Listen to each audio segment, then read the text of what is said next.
All right, welcome back to more The Legend of Heroes Trails to Azure. Where we left off last time, we were in the intermission to the trade conference, where we've been summoned by, I think you pronounce his name Goliath?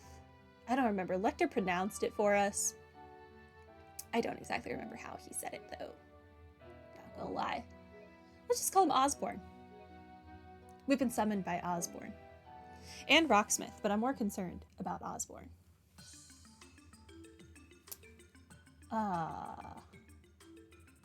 We're here now. I want to stop in and see the other people before we go right to him. Grandpa. He's with Albert. Interesting. Hello, Malbrand. Welcome to stream. We're done deliberating for now, but I'm absolutely exhausted after facing both Osborne and Rocksmith at once. Oh, now, don't sell yourself short, your lordship. You've grown quite capable of commanding the room when needed. I'd say your predecessors would be proud of the way you handled yourself in there. It's been 5 years since I ascended the throne. Mefaria's domestic order has finally been secured, but I've much to learn as a statesman. With the same background since prologue? It changes sometimes. I think one time it was the car. Ah, look who it is. Thank you again for all your help yesterday. Good afternoon, Special Support Section. Pardon our interruption. I did hear about your being added to today's security detail. We appreciate your service. I thought Grandpa was supposed to be in a room with the mayor. And yet he's over here with Prince Albert. It's my understanding that you once even saved Speaker McDowell's life. It would seem we're in good hands. I think you may be expecting a little too much from us. Not at all. I too find your presence here most reassuring. If Grandpa dies, I'm going to be very upset. We'll need that peace of mind to properly navigate the second half of the conference. About that. Do you expect the upcoming discussions to be problematic, Grandfather? I do. Unlike the first half, I suspect the faults of Crossbell State will be thrust into the spotlight one after another, to which the major powers will no doubt be as demanding as they've ever been. However, I'm also concerned about Dieter. During our latest diet session, he was rather enthusiastic about introducing some truly radical ideas. Such drive comes with youth. I think it comes with youth and money. He can buy whatever he pleases. Who's to stop him? However, I worry about what direction it might take us today. I hadn't thought about it that way. Mr. Grimwood alluded to Mayor Croyce having some kind of plan for the last half of the conference. I can't profess to know the details myself, but I'm certain he'll bring it to the table sooner or later. Hopefully Dieter does not get himself assassinated. That would be unfortunate as well. And whether it turns out for good or for ill depends entirely on how the conference proceeds. Isn't that right, Speaker? Precisely. As Speaker, it is imperative that I lend my utmost support to Mayor Croyce during the trade conference. It's no simple duty, to be sure, but I will do what I can to fulfill it. Of course, best of luck, Grandfather. As Speaker, it is imperative that I lend... Yes, you said that. Yes, okay. None of us can afford to lose our focus during the second half of the conference. We'll also need to be especially wary of whatever security proposals the two major powers bring to the floor. Okay. I don't remember who was in this room. Oh, Claudia. And Bird. May I ask you a question, Sieg? How do you suppose Grandmother would have handled this if she'd been the one to come? Bird. You have a point. I suppose I can't help being the way I am. I guess talking to animals is just a perfectly normal skill in this world. Oh, hello, SSS. Sorry for interrupting, Your Highness. It's nothing to concern yourselves over. I was merely thinking aloud. To be honest, I'm glad you came to visit. Your Highness. Are you also concerned over what may happen during the second half of the conference? Partially, yes, but I was actually reflecting on something a tad broader. As Crown Princess, I have a fair bit of knowledge when it comes to diplomatic negotiations. But to be a good negotiator takes many skills, insight, judgment, and objectivity, for instance. The first half of the conference made me painfully aware that I still have room for growth in those particular areas. So that's what's bothering you. Give yourself some credit. Knowing where you can improve is half the battle. Dang, I actually agree with Randy. What is this world coming to? That's right, and you're still only as old as Lloyd, Ellie, and myself, Your Highness. You're an inspiration, if you ask me. That's very kind of you to say. Still, being timid in a room like that is unavoidable at this stage in my career. But though the continent's troubles wait for no one, I nevertheless have to learn at my own pace and take everything in stride. That's a good approach. Just don't forget to cut loose and relax every now and then. Like now, for example. You only get one intermission. It'd be a shame to waste it. Wazy, I swear to Idios, if you're thinking of inviting her out for a drink, or worse, it's alright. I was never one for excessive formalities. The lack of it is quite relaxing, actually. But now that I think about it, perhaps nostalgic is a better word. When I'm around all of you, I feel as if I'm speaking with Estelle, Joshua, and the rest of our friends. I'm not sure we can really compare, Your Highness. Well, I'd have to disagree with you on that. Ah, yes. Would any of you care for some tea?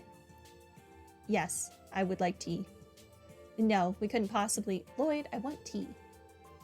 As much as I would love to, we have somewhere else we need to be. My apologies. Should have anticipated that. I won't keep you any longer. I could have used tea with Claudia as a valid excuse to not go meet Osborne, though. Please be careful today, everyone. I wish you all the best.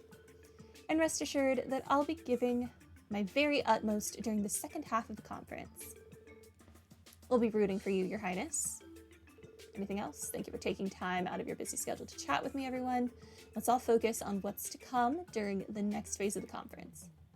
I'm very interested in her relationship with Lecter. I remember she called him senpai and said they went to school together last time. Princess Claudia, feel free to go in if you'd like to. Okay. Oh, you're voiced. Wild. We've been expecting you. You're the Crossbell Police Department Special Support Section, correct? We are. Is this the President's room? Yes, I've been instructed to let you pass. Please, make your way inside. Thank you. Pardon us. I can't believe we're about to meet the president of one of the two largest nations on the continent. You said it. Even I've got butterflies in my stomach.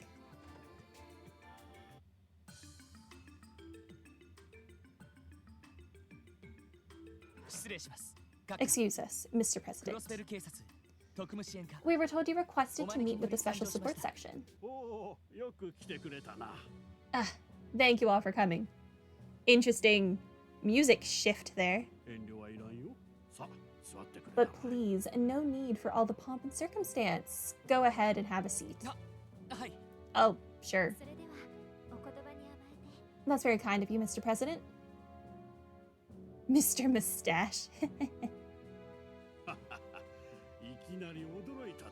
He does have a very swirly mustache. And a nice bow tie. My invitation must have come as quite the shock to you. I truly appreciate you taking the time out of your own busy agendas for this. Though I imagine you must be very busy yourselves. Oh no, not at all. It's an honor just to be in your presence. You're Speaker McDowell's granddaughter, isn't that right? We met once before at a celebration of some sort, if I recall correctly. That's right. We first spoke back when I had the opportunity to visit Calvard with my grandfather. That was 2 years back. Ah, yes. Now I remember. You know, I was surprised to hear your grandfather chose to take up the post of speaker instead of seeking re-election.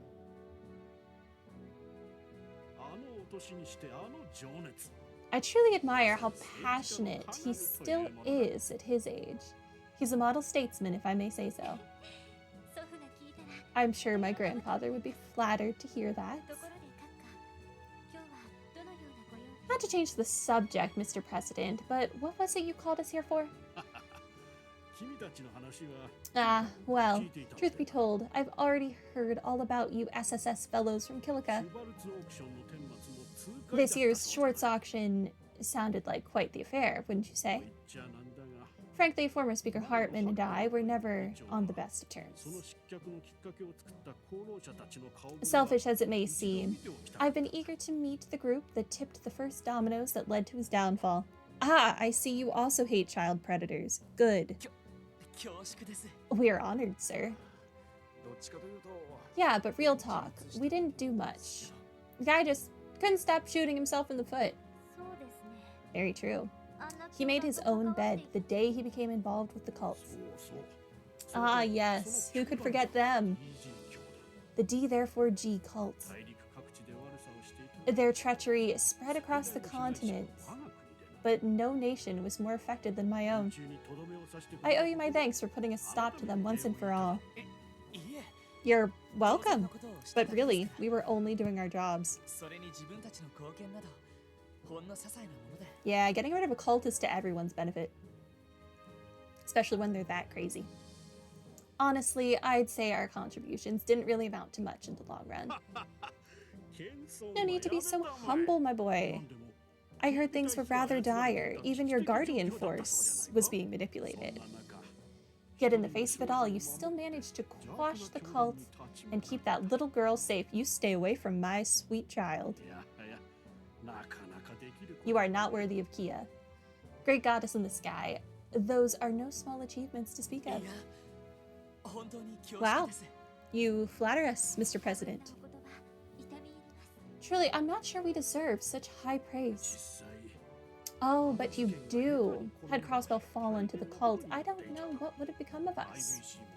If those dastardly villains took hold of the IBC, international trade and finance would have come to a screeching halt. And I'm sure you don't need me to tell you how severe the consequences of that would be for our economy. That's true.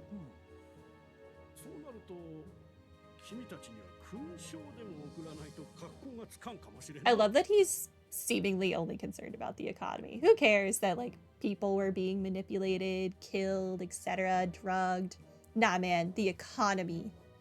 I can't lose money out of this. All the more reason I'd like to acknowledge your valor.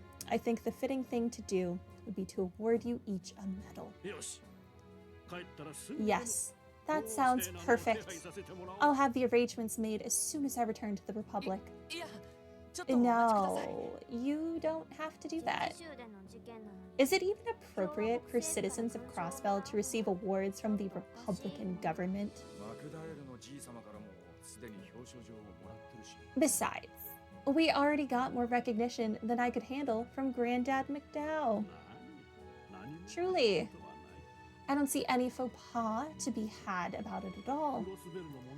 Your troubles are our own as well. After all, the Republic does hold suzerainty? I did learn it is suzerain. But suzerainty is also a word? Over Crossbell? Whatever. It is now. Mr. President. No. Keep your faces like that, and they'll stay that way. You received an invitation from our friend, the Blood and Iron Chancellor, too, did you not? Friend is a very strong word. I would be delighted to speak with you all more, but I think my turn is over. And not to fear. I'll see to it that you receive those awards we spoke of. Keep an eye out for them, all of you. We said we didn't want your medals, sir. Keep your medals. It's not appropriate for us to wear medals from a different country. Thank you for visiting. You can find Chancellor Osborne's room at the end of the opposite wing. Right, thanks. We appreciate your help. You're welcome. Farewell.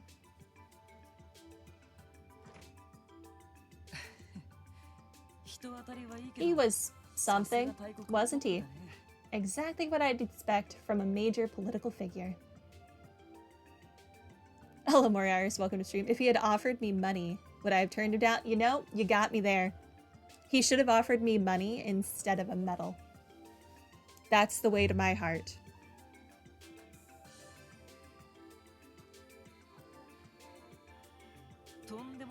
Capable and devilishly cunning. I wouldn't say he's cunning. I would say he's more of a blunt hammer. He's like, this is what I'm going to do. And I'm going to do it anyway, even if you say no. That's not really cunning. He didn't persuade us to his side. He's just like, nah, what I say goes. I don't consider that cunning. Could you at least wait until we're not standing in front of his room, Wazy? To be fair, the president never made much of an effort to hide it. I doubt he was intentionally trying to place pressure on us. No, he was definitely intending to place pressure on us. That was intentional. But that doesn't change the fact that he did. I think he was trying to keep up appearances more than anything. As Calvard's president, it would be good publicity to honor the ones who were credited with resolving the cult incident. Not to mention, he said that Crossbell's troubles are theirs as well, which reaffirms that he sees Calvard as Crossbell's rightful owners. Man, you telling me that was the whole reason he called us in there? These big shot leaders got egos as wide as their country's borders. I mean, yeah, he wants to use the medals as essentially a leash or sign of ownership over the one useful branch of Crossbell's police force. Without a doubt, even Diet members from an autonomous state like this have nothing on them. We still have to speak with the Chancellor. What do you think he wants from us? Couldn't say, but we're probably going to want to brace ourselves either way. I think it'll be a win if we don't die. Can I go back in here? Oh, I can. Hi. Ah, you haven't left yet? Perhaps you'd like to join me for some tea then. They've even provided me with these lovely sweet buns. Please, make yourselves at home. Thank you for the offer, Mr. President, but we really couldn't. That's right. Forgive us for interrupting. No, no, no. My Tio deserves her Mishy sweet buns. Who are you to say no? These sweet buns are quite delectable. I do believe I'll take a few home with me as souvenirs. Well, this man has won Tio over by appreciating Mishy buns. Thank you for your service today. Special support section. The president was very delighted to meet you all.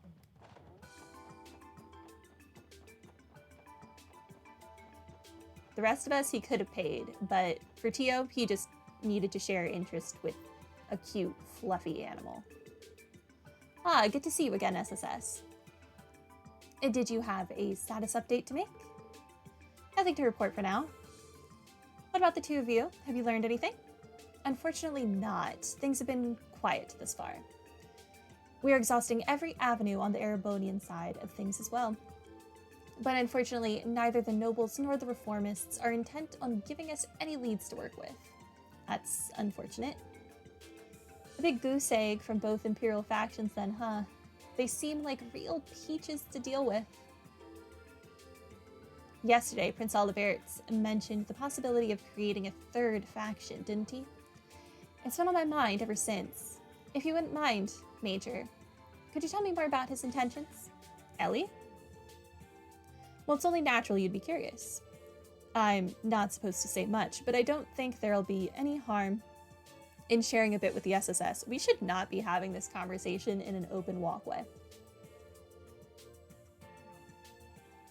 To put it metaphorically, you could say the prince is attempting to shatter some long-standing barriers. I see. Barriers, huh? That's something we're all too familiar with. Good to be self-aware. Basically, there are irreconcilable differences between the noble and reformist factions. But that won't stop him. He aims to have the two come to terms anyway, as absurd as that sounds. The prince is trying to get the reformist and noble factions to reconcile. I underestimated his starry-eyed idealism. Isn't the divide between the two sides as wide as Relia Canyon itself? Lacey, don't be so rude. He's absolutely right. Still, the prince has committed himself to dancing toe-to-toe with a monster, despite how ludicrous it may appear. He's fully aware of what people call him behind his back, a showy, debaucherous, idiot prince whose only concern is his leisurely wants. Let them talk. I decided to stand by him regardless. I see. That's very admirable. The prince will always have an ally in the Burl, Major Mueller, just as Princess Claudia has stated. We may not always be able to intervene directly, but we'll assist you both in any way we can. Thank you, Senior Captain. I'm truly grateful. The prince must truly be loved to have so many valuable allies. I don't know if I'd go that far, but there's no question that he has a certain effect on people. That's one way of putting it. Still, the best thing that could happen today would be the trade conference ending without incident. That is the objective. We'll be counting on you if the situation calls for it, Special Support Section. Incidentally, I believe I saw Her Highness emerge from the stairwell a moment ago. Well, no matter. She's too strong to let that man weaken her resolve. I'm worrying myself over nothing. Is she talking about Lecter? Sounds like there's some history there. Oh, yeah. Please inform us if you notice something amiss during your security patrols. You're sure the conference will end without incident? That will definitely be what happens. Honestly, I think it would be hilarious if it did end without incident and they built up all this tension and it was just like, yeah, everything's fine. Everyone got over themselves and went back home to their respective countries. It's fine. I unironically want it to end that way. Just because I think it'd be funny. We'll report any potential problems we come across to the security command room for our part. The best thing that could happen today would be, yes, you said that already. Counting on you, yeah. She had extra lines, but he did not.